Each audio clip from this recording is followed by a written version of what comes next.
Okay, I'm going to show you how to install the Tusk seat heaters for a stock Polaris seat. These are it right here. So first thing you do is take the seat out.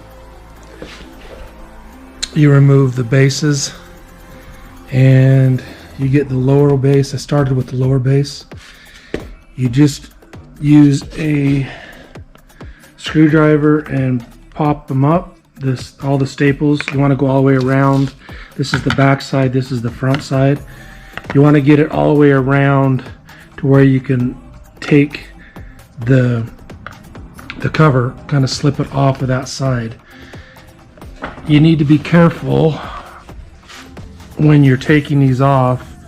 There's a Velcro that runs along down this and down this, and if you're not careful, you'll pull the Velcro backing off of the foam, and it kind of makes it a pain in the butt to get back in there. So when you're taking these off, make sure you separate that Velcro on the cover from this backing here and just kind of slide it around. I'll get back to you here in a second. Okay, so here's the pad that goes on the bottom. They're both the same, so it doesn't matter which one you use. It has a disconnect plug here that connects into the harness right there. The other one's there that disconnects that pad. Makes it easier so you can take the seats in and out. You have to trim this up slightly to get it to fit, and you just want to be careful that you don't go beyond these wires right here. They're little brown wires. You can just see them through the light. I don't know if you can see that or not, but you just got to trim it up just slightly, just enough to get it past this Velcro right here, just through this area, and use a marker to kind of like guide it, mark it, and then just trim it out. And then once you do that, you peel has two pieces of tape on either side. You just peel those off and stick them here, and you use that silver tape if you need to kind of help make it stick to everywhere. So I'll get to trimming this one up and I'll get right back to you.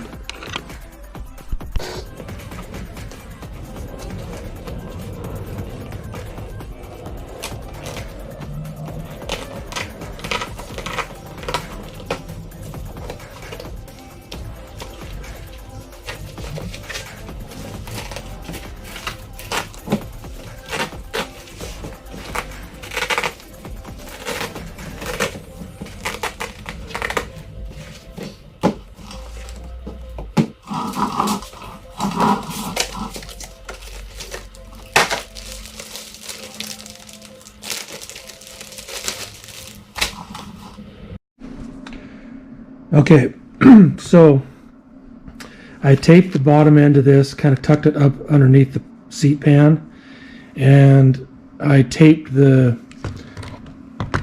wire up against this just so it wouldn't flop around.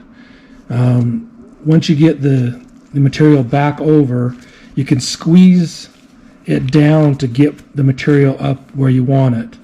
And you just basically want to staple it back just like they had it there. And I've started taking those up, but I didn't end up needed to take them out. So so you just want to go back and staple it all the way back, all the way around for the bottom piece. The top piece is a little different. I'll show you that when I get to there. Okay, so I finished up the bottom piece. I got it all stapled all the way around. Just went over the wires, kind of centered it, and stapled it there. Left it taped in there for now, and that's the bottom. Now the top, you take off the back rubber pieces that go up along the back side right here. And there's the 4 bolts to take those off. And the whole frame comes off right there. So you just have just the back. You're going to start by peeling this back and getting the staples out of this. This is just a cover piece that kind of hides the rough edges. You can see it here. So you've got to remove this piece and then this one all the way around up to about there on both sides. And then you can do the staples that hold the actual fabric down and get it up to about right there, so you can peel it all the way up to the almost to the top, because you want the heating pad to go up about to this level. So I'll get to it.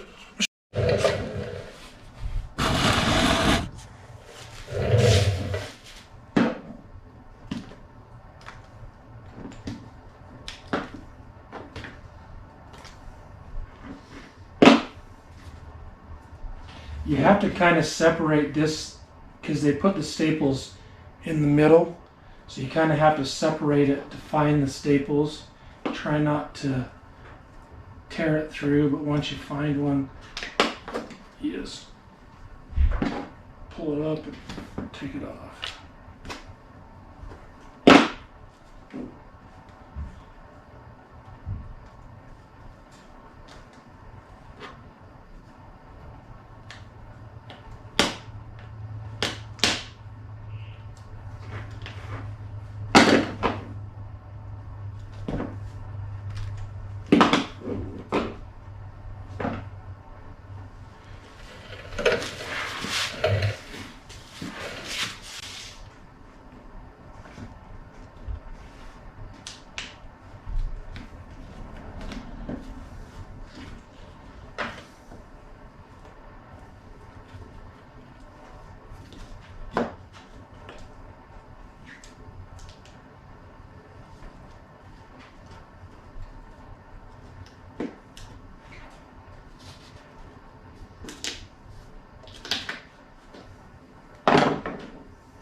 They don't put very many in this cover, except for when you're into a corner, then they'll put a couple.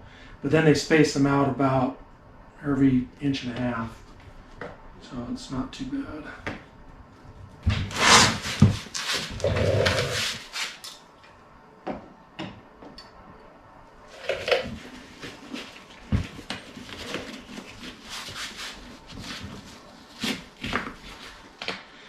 You have the same Velcro running up the seams right here that you need to separate.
I'm just going to kind of mark where I'm going to trim these.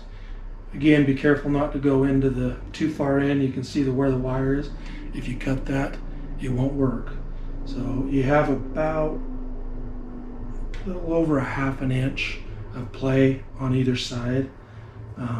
You want to stay clear of that wire.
So I just got a little tape on the top and the bottom, and I'm just folding the cover back on. That's up there, and tape it to the back to keep it from walking around.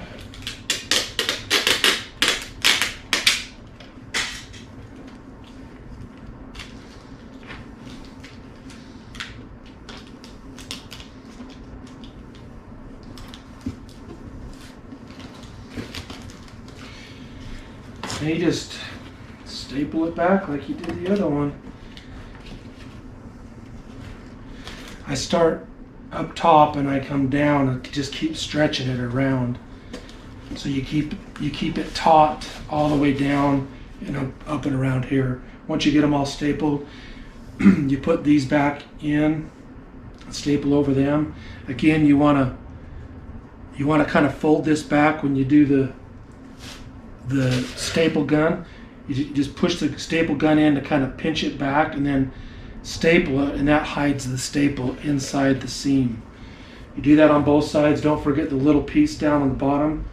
You're just gonna do one on either side of the wire to keep it centered right there. Like that. That's it. I'll get back to you when I have it all assembled. Okay, I've got it back together. I got all the staples in there. Once you get this little piece up, if you just kind of pull your fingernail through it, it should hide most of the staples. If you have one or two that are visible and you want to hide them better, maybe you didn't get the staple in far enough, then you can just easily take a screwdriver, pull it, and restaple it. It's pretty easy. You can't mess it up. So the only way you could really mess it up is if you cut the actual pad too short to the wire, cut the wire, then you mess it up. But getting the cover on and off is pretty easy to do. Then you just basically put it back together as it goes.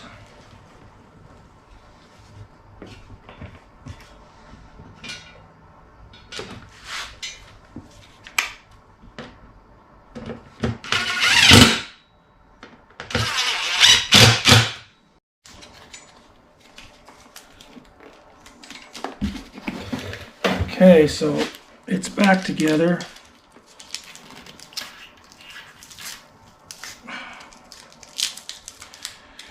And you have the two wires now, the top and the bottom. They go in either one of these, it really doesn't matter. In the wiring harness, you have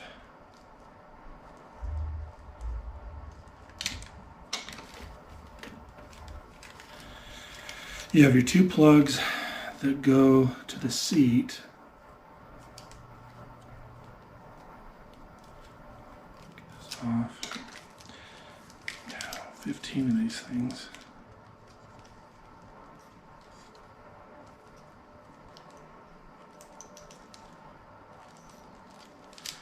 Okay, so you have the connection to the seat, you have the relay, and then you have the switch that goes up in your center console. And then you have this wire, it's about that long, and that has the hot, which is battery, ground, and then this is your accessory. Goes to your accessory. So when you turn your key on, they'll turn on, and if you forget, so you don't forget to turn them off and drain your battery. And that's fused. The switch has a high, off, low, and it comes with a template and some zip ties, but I use my own zip ties. The instructions. It has a template here to cut out your center console. Be careful when you cut the center console out, because I made the mistake on the driver's door. I cut it right in the flat part behind the gear shifter, and the switch doesn't have enough room. This part from here down is not enough room for it. So I cut the hole. I'm gonna have to buy the whole new front piece for the four-seater. So there's, in front of the gear shifter, there's a 45-degree angle. That's where they recommend you mount it in there, in that 45-degree angle. I would highly recommend doing that. Not making my mistake and having to cost yourself $100 for a new center console plastic piece. So they're a little bit on the short side. I kind of wish they would have made this section longer. If they're too short to make it up to the front, underneath the dash and into the front on your bus bar that has the positive, negative, and accessory, you can always clip these off and just, you know, splice wires in and go as long as you want. I'd recommend doing that if it don't fit. Don't try to just use what they have and cut the hole for the switch in the wrong spot and then regret it. So that's pretty much it. It's pretty easy to install once you get that in. I'll tell you what, the hot setting on these seat heaters is almost too hot. We went to Moab in January, and I turned it on to get it hot, and then I had to switch it to low because it was just too hot, and I had a blast. So very well worth it. I'm doing these. I have two of these for my wife and my daughter in the back seat, because we are going to Sand Hollow on Thursday this weekend. So definitely highly recommend this. The seat heater itself, everything that came with that, $40. Well worth it in my opinion. Easy to do. Took me about an hour and a half. Not working fast. Trying to film takes longer, so you could probably cut it down to probably 45 minutes. Especially if you do all four seats, by the fourth one, you're going to be pretty fast at it. Anyway, that's it. Enjoy it. I hope you do it. Comment below if you like it. Have a good one.